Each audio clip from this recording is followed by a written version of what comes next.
Hello everyone, so in this video, I'm going to be showing you how to set up API in Janitor AI.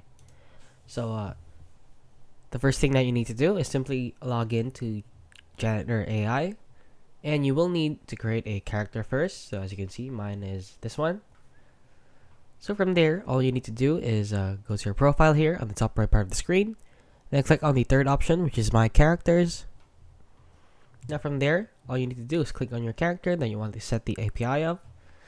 And then right here, continue to start a new chat or continue latest chat. I'll just enter this one, the continue latest chat. So from here, all you need to do is click on these three lines here. And from here, the first setting is API settings. Now from here, all you need to do is click on this one, this advanced prompts or OpenAI or Claude or proxy. Now from here, I'm just gonna choose OpenAI. So from here, you just choose on custom, and then you can enter in your own API key. You can also enter your custom prompt. Now for Claude, is it the same thing? Claude key, proxy, and then this one you can enter the API key here.